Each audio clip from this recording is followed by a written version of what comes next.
నమో భగవతే వాసుదేవాయ. మోహనవాణి తెలుగు పోడ్కాస్ట్ శ్రోతలకు నమస్కారం. వచన భగవద్గీత గీతా మహాత్మ్యం. నమస్తే గణనాథాయ గణానాం పతయే నమః. భక్తిప్రియాయ దేవేశ భక్తేభ్యః సుఖదాయక. వసుదేవసుతం దేవం కంసచాణూరమర్దనం దేవకీ పరమానందం కృష్ణం వందే జగద్గురుం.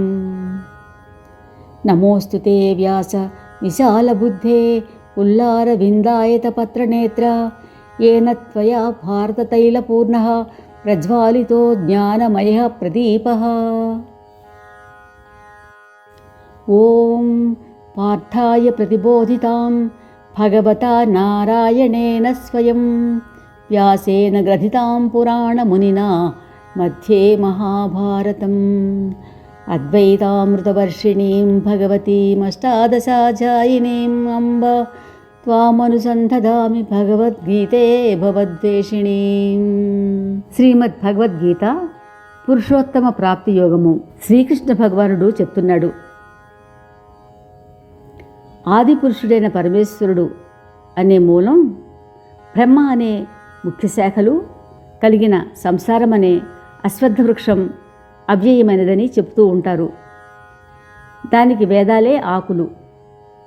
ఈ సంసారం అనే అశ్వత్థ వృక్షం గురించి మొదలంట తత్వరూపంతో తెలుసుకున్నవాడే వేదవేత్త.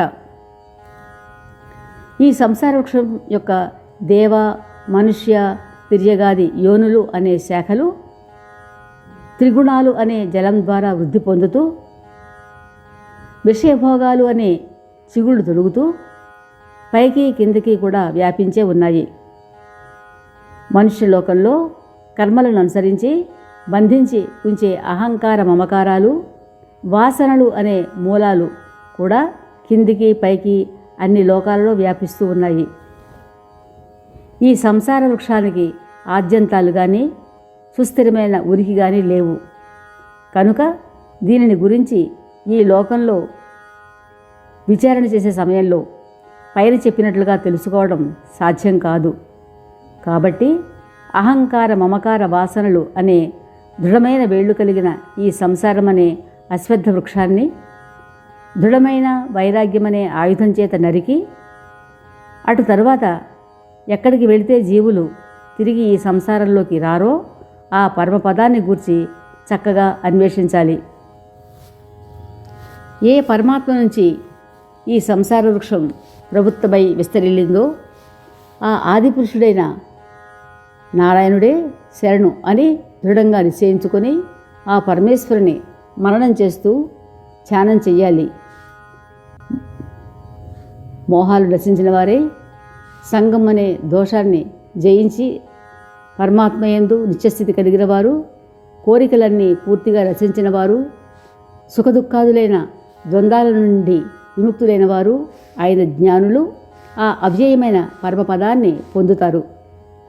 ఏ పరమపదాన్ని పొంది మనుషులు ఈ సంసారంలోనికి తిరిగి రారో అది స్వయం ప్రకాశమైనది. దానిని సూర్యుడు కానీ, చంద్రుడు కానీ, అగ్ని కానీ ప్రకాశింపచేయలేవు. అదే నా పరమధామం. దేహంలోని ఈ జీవుడు నా యొక్క సనాతనమైన అంశ. అతడే ఈ త్రిగుణాల మాయలో పడి మనసును, పంచేంద్రియాలను ఆకర్షిస్తున్నాడు.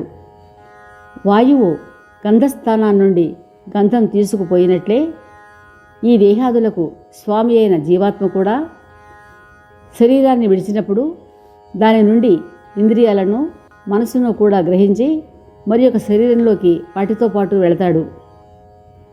ఈ జీవాత్మ స్తోత్రం, చక్షువు, త్వక్కు, రస, ఘ్రాణం, మనస్సులను ఆశ్రయించిన విషయాలను అనుభవిస్తూ ఉంటాడు. శరీరాన్ని విడిచి వెళ్తున్నప్పుడు కానీ, శరీరంలో ఉన్నప్పుడు కానీ, విషయాలను అనుభవిస్తున్నప్పుడు కానీ, లేదా త్రిగుణాలతో కూడి ఉన్నప్పుడు కానీ అజ్ఞానులు గుర్తించలేరు. కేవలం జ్ఞాననేత్రాలు గల జ్ఞానులు మాత్రమే తత్వరూపంతో దీనిని తెలుసుకోగలరు. ప్రయత్నశీలురు అయిన యోగిజనులు కూడా తమ హృదయంలో ఉన్న ఈ ఆత్మ యొక్క తత్వాన్ని తెలుసుకోగలరు.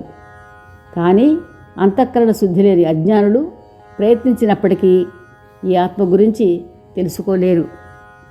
ఈ జగత్తునంతటిని ప్రకాశింపచేస్తున్న సూర్యుడిలోని తేజస్సు, చంద్రుడిలోని అగ్నిలోని తేజస్సు నా తేజస్సే అని తెలుసుకో.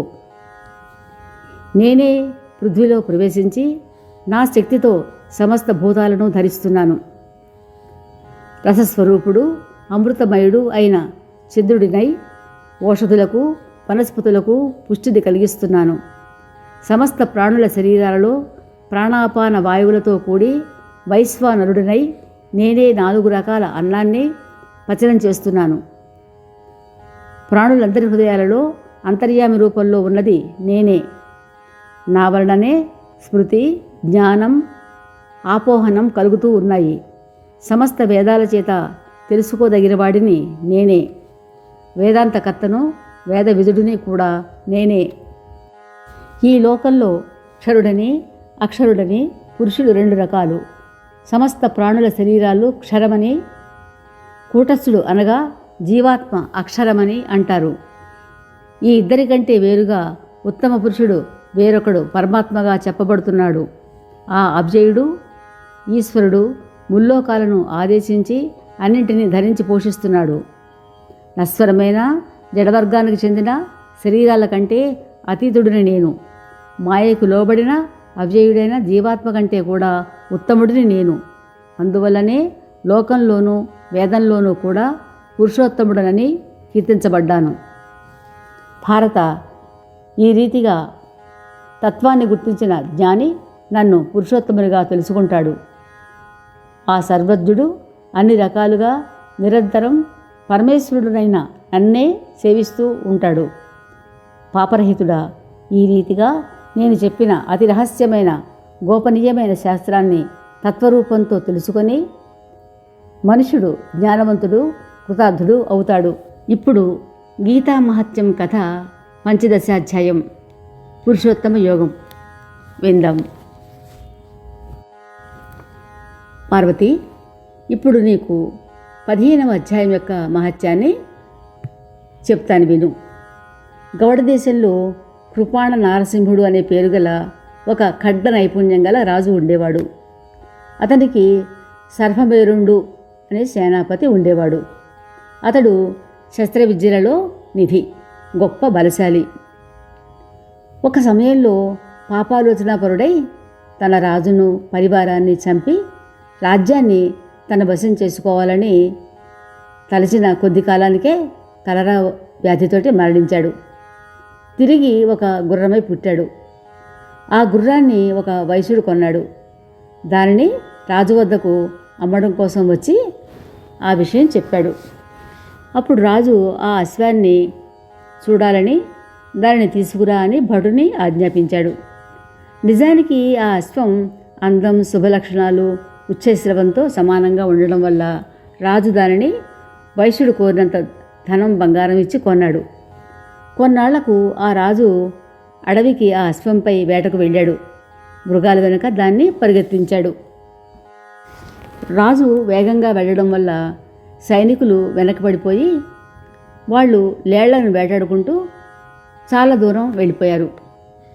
రాజు అలసిపోయి దాహార్తితోటి మంచినీళ్ళ కోసం వెతకసాగాడు. గుర్రాన్ని ఒక చెట్టు కొమ్మకు కట్టాడు.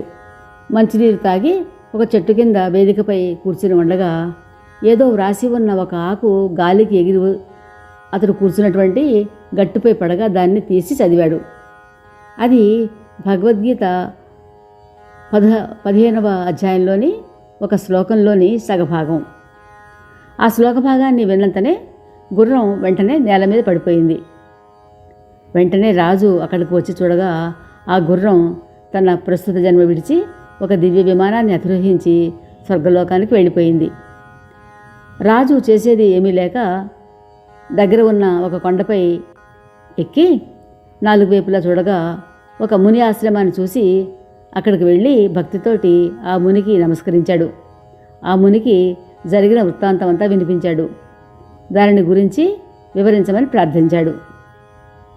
త్రికాలదర్శి, మంత్రవేత్త, మహాపురుష శ్రేష్ఠుడు అయిన విష్ణు శర్మ అనే పేరుగల మహర్షి, రాజా, పూర్వకాలంలో నీ వద్ద సుర్భమేరుడు అనే ఒక సేనాపతిగా ఉండేవాడు. అతడు నీ పుత్రులతో సహా నిన్ను మట్టుపెట్టి స్వయంగా రాజ్యాన్ని పాలించాలని భావించాడు. ఇంతలో అతనికి కలరా వ్యాధి సోకి మరణించాడు. ఆ పాపం వల్లనే అతడు అశ్వమై పుట్టి నీ వద్దకు చేరాడు. నీవు ఈ రోజున పత్రం మీద వ్రాసి ఉన్న దానిని చదివావు కదా, అదేమిటనుకున్నావు? భగవద్గీత 15వ అధ్యాయం పురుషోత్తమ యోగంలోని ఒక శ్లోక పాదం. నీ ముఖతః వచ్చిన ఆ గీతావాక్యం విన్న వెంటనే వానికి మోక్షం కలిగి విష్ణు సాయుధ్యం పొందాడు అని చెప్పాడు మహర్షి. తరువాత రాజుగారిని వెతుక్కుంటూ అక్కడికి చేరిన పరివారం అంతా ఈ వృత్తాంతాన్ని విన్నారు. వారందరితోటి మహారాజు మునికి ప్రణమిల్లాడు, ఆశీస్సులు పొందాడు. ఆ పత్రఖండాన్ని తన వెంట పెట్టుకుని నగరం చేరుకున్నాడు. అప్పటి నుంచి ప్రతిరోజు ఆ పత్రంలోని పాదాన్ని భక్తి విశ్వాసాలతోటి జపించసాగాడు. కొంతకాలం గడిచిన పిమ్మట రాజరికం పట్ల విరక్తుడయ్యాడు. తన కుమారుడైన సింహబలునికి పట్టాభిషేకం చేశాడు. రాజ్యాన్ని, చక్కని మంత్రులను అతనికి అప్పగించి విశుద్ధ చిత్తంతో భగవద్గీత 15వ అధ్యాయాన్ని పారాయణ చేసుకుంటూ కొంతకాలానికి విష్ణు సాయుధ్యం చేరుకున్నాడు. ఇది భగవద్గీత పంచదశాధ్యాయ మహాత్మ్యం. దీనిని విష్ణుమూర్తి లక్ష్మీదేవికి, పరమశివుడు పార్వతీదేవికి వినిపించారు. గీత పంచదశాధ్యాయ ఫలం సర్వపాప నివృత్తి, ఉత్తమ మోక్షగతి సంప్రాప్తి. తర్వాత ప్రసారంలో శ్రీమద్ భగవద్గీత దైవాసుర సంపద్విభాగ యోగము మన మోహనవాణి ద్వారా విందాం. శ్రోతలకు ధన్యవాదాలు. వినండి, వినిపించండి, వింటూనే ఉండండి. మోహనవాణి తెలుగు పోడ్కాస్ట్ మీరు వింటున్నారు. మోహనవాణి. ఇంతవరకు మన ఛానల్కి ఎవరైనా సబ్స్క్రైబ్ చేసుకోకపోతే ఇప్పుడే ఈ క్షణమే సబ్స్క్రైబ్ చేసుకుని ఆ పక్క నుండి బెల్ బటన్ మ్రోగించి మమ్మల్ని ప్రోత్సహిస్తారని మనస్ఫూర్తిగా కోరుకుంటూ, సర్వేజన సుఖినో భవంతు, లోకా సమస్త సుఖినో భవంతు. ధన్యవాదాలు. స్వస్తి.